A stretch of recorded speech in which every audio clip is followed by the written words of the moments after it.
Da vidimo kome ti to pretiš.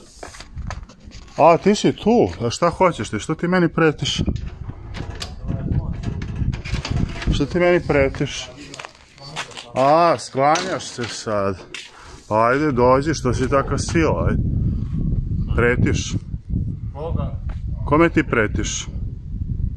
Rekao sam samo nemoj ometat, neko spava. Ko bre, ko te ometaš? Koga ti vređaš bre? Alo, deci uzimaš 20 hleba iz ruku. Koga ti vređaš? Oni to iz ruku.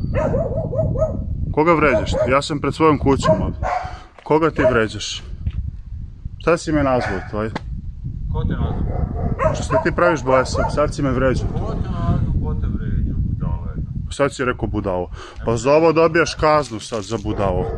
Ajde onda ugasi tu kameru. Pa za ovo dobijaš sad kaznu za budalo. Ugasi tu kameru. Zašto da ugasim kameru? Sad si me vređao budalo. Ja sam bio sam u dvorištu svoje kuće. Opet rekao budalo. Molim?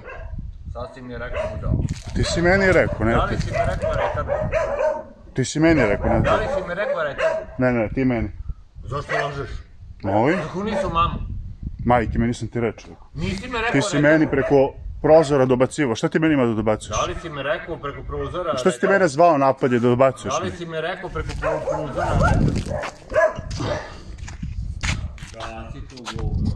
Molim? Ko si me ti da tako pogledaš? Odgovarati. Za ovih 20 ja. Što si mi uzu deti? Ma uzet ću ti još. Neka. Vidi, on me napada, ide ka meni. Gdje ćeš ti ka meni? Upozoravam te. Upozoravam te, ne idi ka meni. Ajde, marš tamo. Ti imaš pravo to imati. Pa imam ja pravo šta hoću, bre, ti si mene napao sad. Šta ćeš? Šta ćeš? Tako me upam. Šta ću? Tako me upam. Ko si bre ti meni da prilaziš, bre?